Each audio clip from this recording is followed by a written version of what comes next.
Well, hello there. This is Sean. This is Robots, Detectives, and Spies.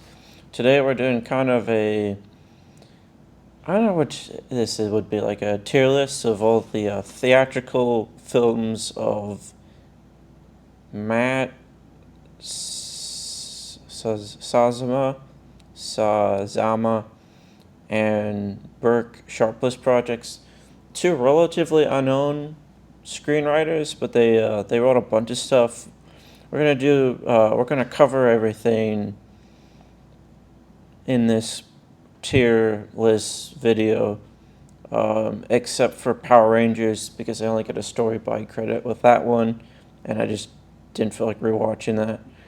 And Lost in Space because that's a multi-season show, and I think I've only seen the first season.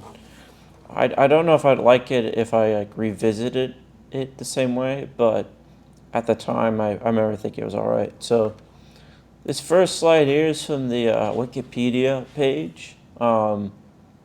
It's obviously the reception section, but this starts off with a quote here from Men's Health. That's basically saying that you'd have to be kind of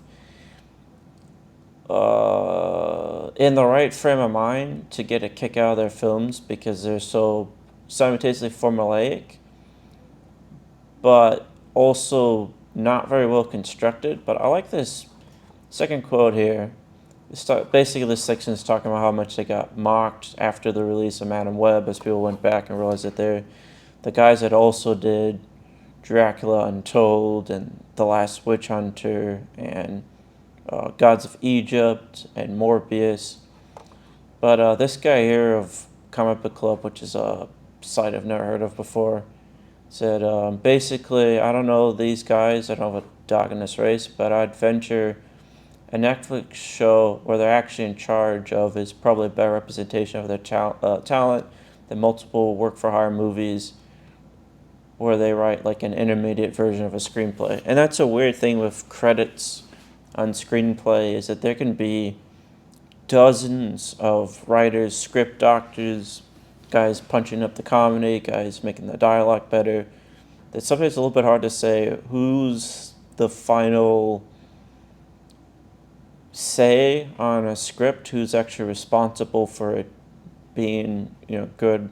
There's a lot of guild rules about what percentage has to change before you have to credit a writer, which is one reason why I'm not including Power Rangers. But I mean, as an individual, I am interested in, like, where does the buck stop? Because these are multiple different projects from multiple different studios, I believe. I don't think these are all the same studio. I might should done a little bit better research on that. But let's see. The easiest one to see is who released Dracula Untold here. But they have very similar issues. That I don't know. Dracula Untold was, Universal Pictures. So Morbius would be Sony, maybe Columbia, but definitely Sony. And same for Madam Web. I don't know who released Gods of Egypt, but yeah, there's different production companies here. But they do have a lot of issues with just, dialogue and all that. So anyways, what I would be interested is if we have departments, like a director of a film talks to different departments. Why all the other departments you have, like, a cinematographer, then you have all these different, like the focus puller, then you have all these other guys that get credit for like gaffer. There's even the guys that move equipment around are given credits. Why not instead of it treating like a singular credit, why not treat screenplay as a department?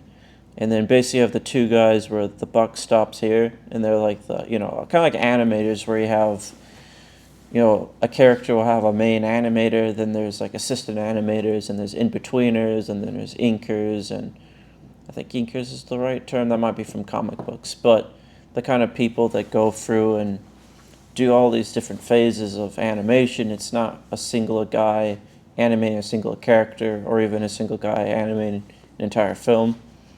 But it's, I don't know. There's probably a lot of different rules here. So, anyways, I got a new tool here. It's like an open source tier maker, and we'll just start to go through these here in a chronological order. So, first of all, we have Dracula Untold. Oh, I gotta finish that thought. Anyways, I do see from each one of these films similar issues. The Last Witch Hunter feels like a Vin Diesel film in ways that these other ones, that doesn't make a lot of sense about context. I'll probably do something similar with like the non-Fast and Furious Vin Diesel films because I find them to be an interesting subgenre of film. But this feels much more in line with like, I don't know, like Chronicles of Riddick. I think I like it better than Chronicles of Riddick, but like Chronicles of Riddick or Babylon AD or what else is these kind of like solo Vin Diesel projects, all that stuff. I had not seen Dracula Untold before I started working on this project, and that's the first one. Gods of Egypt is directed by Alex. I can't remember how to pronounce his last name, but he did The Crow. He did Dark City. I, Robot, Knowing, and then this, and then he's probably done some other stuff I forgot. Probably the most famous director they worked with. Man, I'm trying to remember Dark City, but I would never think that the goofy stuff out of Dark City would be the rest of his career. Like that final like comic book fight scene. That might be a spoiler. I apologize for that. Then Morbius was the first one that got a lot of memes.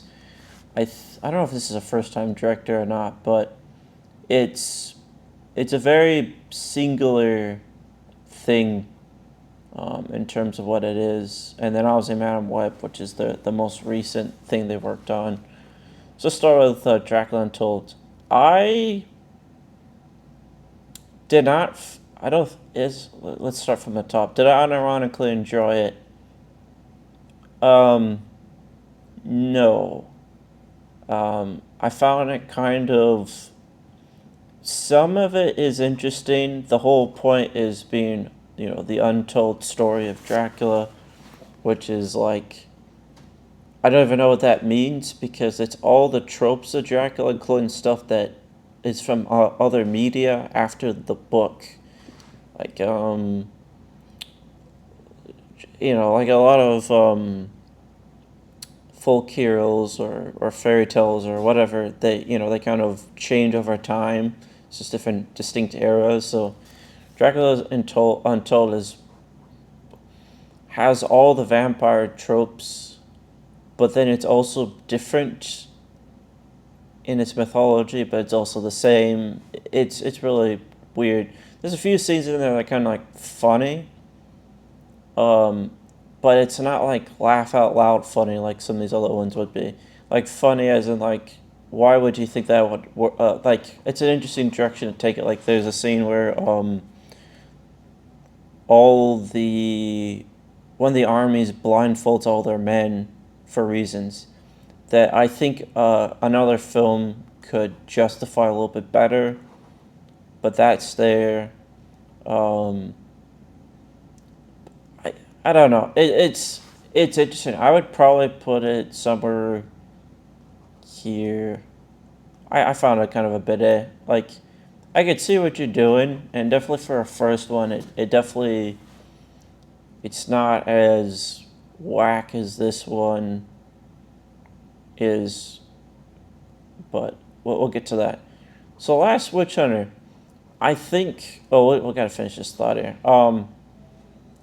Yeah, I didn't really want to do a proper review on this one, and which is why I'm doing this format.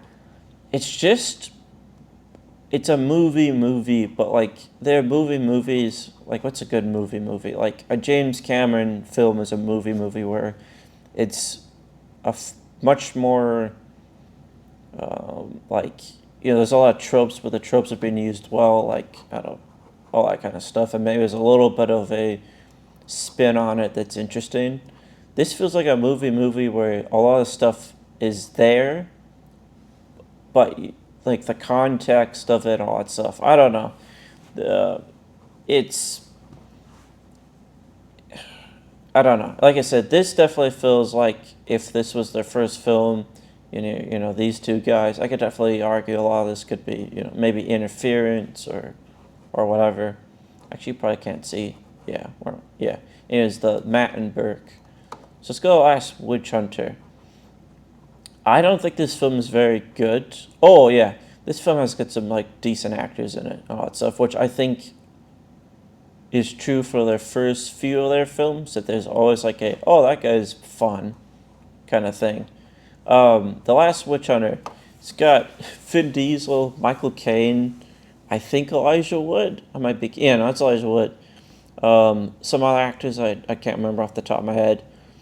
It's really, I've seen it 2 or 3 times now. It's very watchable. And some of the stuff, like he has a sword that catches on fire, which is kind of fun. The world building,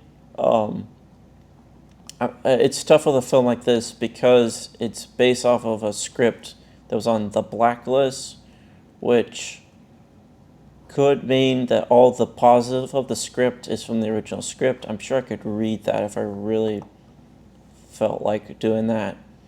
Or some of the additions might be them.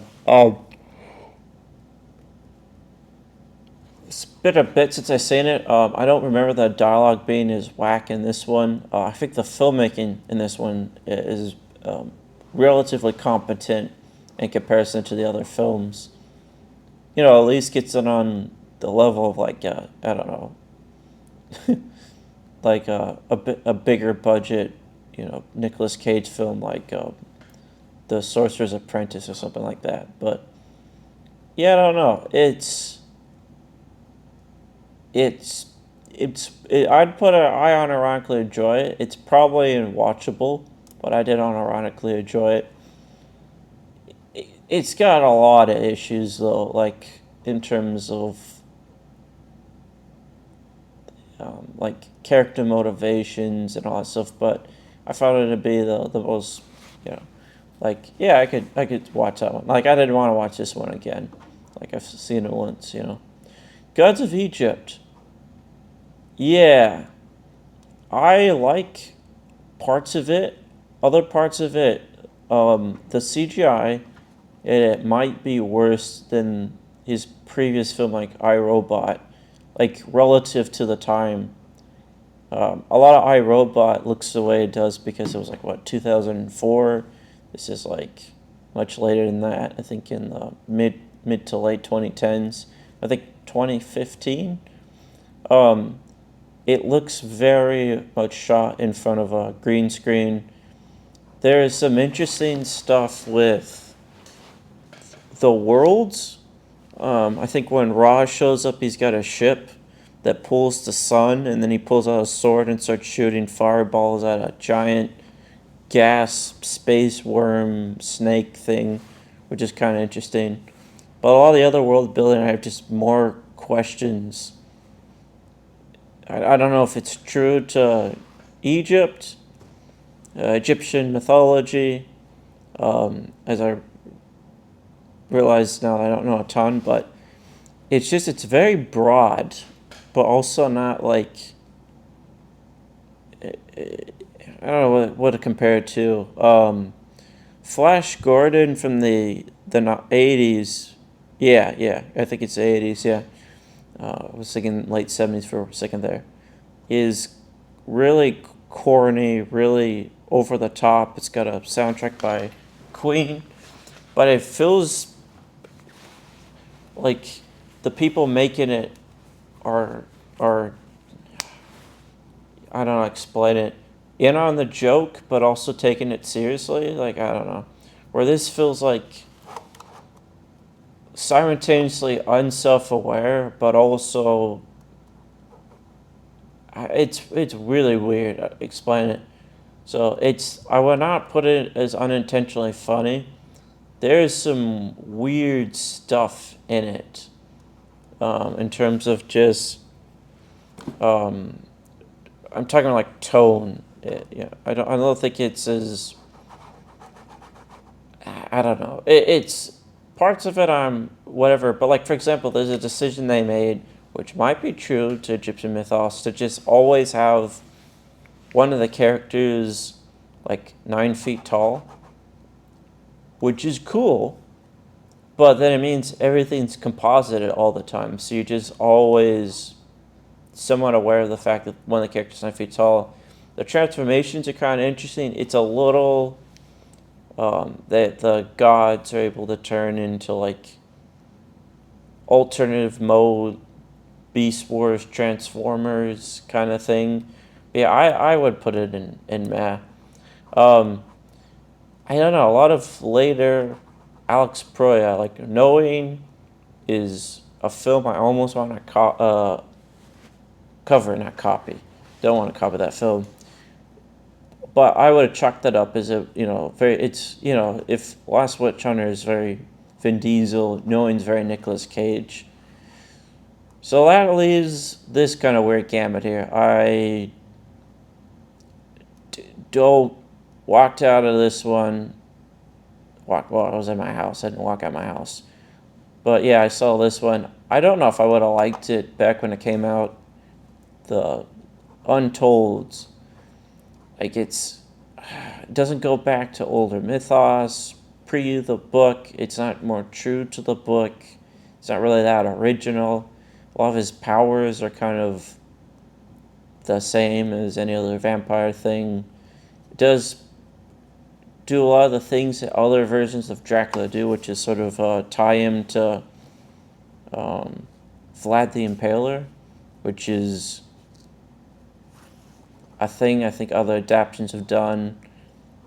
It's fine. Like, I don't think it's even good. If the best way to say it is, like, if this is 0, this is like this thing goes down. Like, this is a relative scale here. So on this relative to scale, it's middle of the pack. Now, Morbius is interesting. Like I said, I'm not really familiar with the structure of this film. Um, so in comparison to this, the computer-generated graphics are less prominent. They're not good, but in fact, they're very similar to this one, actually. Like, it's almost different studio, but almost like, oh, we gotta have our weird bat superpowers. It's definitely something. It's got Matt Smith in it from Doctor Who, the newer Doctor Who. There's almost kind of a story here that's a little bit interesting. It's just really, I could say this for all of these, actually.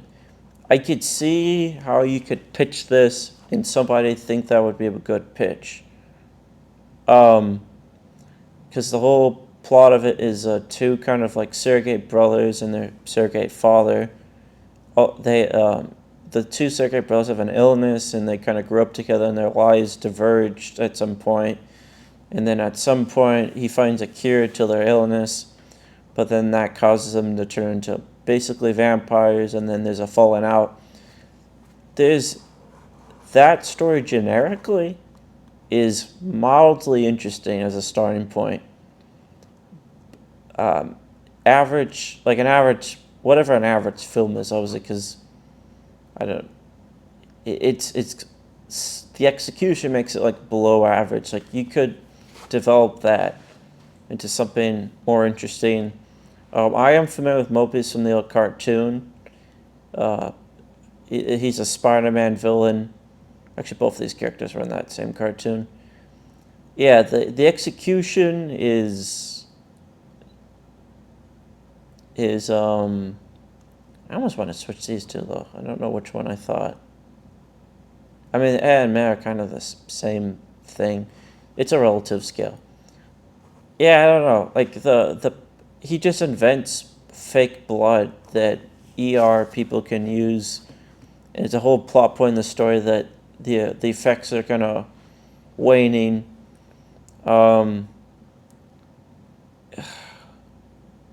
there's a little bit of a drug allegory there. I watched Kronos by Guillermo del Toro, which is a very hard film to watch. I can't recommend it, but it kind of plays the vampirism, however you pronounce that, is almost like a substance abuse heroin metaphor. And there's a scene where he follows a guy with a bloody nose. Like I said, that's very bizarre and weird and stuff you could for an independent film. But he's not like a full on vampire in that film. This has that too, where it's kind of trying to do the metaphor of fam like he's now have an addiction or something, but it's not great in terms of the execution. A lot of it's just not there. If you think of it like a Marvel film, like 2008 The Hulk, it's all kind of there. It's just it's a bit workmanlike, but all the metaphors are there. All the basic character interactions are there. Like this would be, that many down from it, where you're just kind of not seeing how things connect. I just don't know if it's unintentionally funny though. Like there's some weird stuff that happens in this movie. Some funny things, like Matt Smith and him are supposed to be the same age, but he's like 10 years older. And then the guy that's like his surrogate father is 10 years older than him. And then I think Matt Smith is 10 years older than the love interest of his love interest, which would make him 20 years older. So it's like one of those funny things where like he's playing a character that's like he's 48, he's probably playing a character that's like 38, which I don't know, if I hadn't looked it up, I would have believed it, but yeah, I don't know. It is. I kind of almost want to put it here, or even here. What between the two of these, which is like worse? Well, we'll come back to this. Now, Madam Web's a funny one, because it's they got all the memes going. Oh yeah, actually, we'll put this in unintentionally funny. The meme that makes this film is that they re-released it a second time, and then it flopped a second time. So yeah, all the films after Gods of Egypt were not profitable. These first two ones were a bit break-even, if I remember correctly. Like, did well enough to make some kind of money, but not well enough to make sequels. This technically had sequels, I think, but whatever. So, Man on Web is, we're putting this in unintentionally funny. I don't find it that funny, but the problem is I probably knew all the memes before seeing the film. There's an element of dude, you had to be there. It is, I think, a lot worse than this one. I can see what this one's doing. Actually, let's do this here. Take it up like that. Yeah, I do think Gods of Egypt, in terms of like character motivations, not great, but they're there. This one is like, I don't even know how to explain it. I'd go nuts trying to explain the character motivations of this film. But it's also kind of incompetent from a technical perspective. So this film is blandly directed, but it is directed. This film has got some of the most confusing creative choices I've seen in a film in a while. The flashbacks, the way actors are directed, the ADR, it should almost be in its own tier, which I can't make another tier. It's on its own tier. Like these other films, you take off like Alex Proyas, how do you pronounce his name? He's made movies before. I think most of these other guys are at least like, did like all these guys were.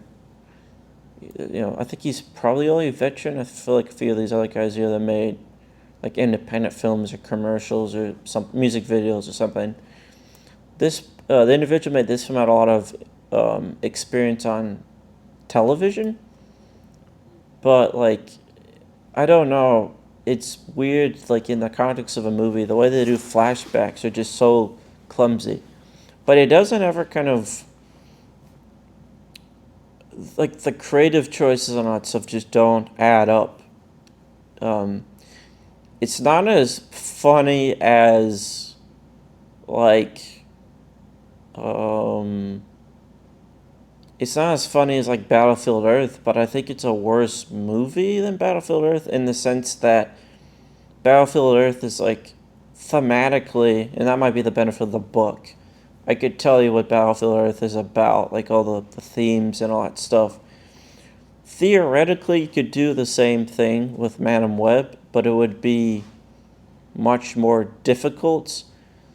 The stories, if you did a lot of work yourself, there's definitely something about belonging and along those lines, but I don't know. It's a very strange movie. Like I said, I like Morbius has weird moments that you could pull out as memes, but a lot of it's pretty dull in my opinion, which might actually make it the more memeable film where you have a film that's pretty whatever, and all of a sudden you get a scene where a guy's dancing to some just weird music for no reason, where the whole movie of Man and Web, every scene has got either bad line delivery, a weird creative choice, a weird writing choice, or bad ADR. Like there's a bunch of this. There's also like not really any superheroes in it. I mean, this one, like he's an anti-hero from Marvel, but he turns into a vampire pretty early in the film. There's witch hunting in this movie. There's vampires in this movie. There's definitely a lot of whatever gods of Egypt is. This one is like the Terminator. It's not even like the Terminator. It's like a direct-to-video Terminator knockoff. But the Terminator is Spider-Man kind of thing, which I think he's a character from the comics. I don't know, but he's different. He's got like a French accent for some reason. So you get all of that. I don't know. Like, the reason I'm doing a tier list, yeah, I don't know. Maybe it should be its own. It should be its own tier. So yeah, I added a few more tiers and I broke the list. Obviously, I don't think anything they made is like super awesome.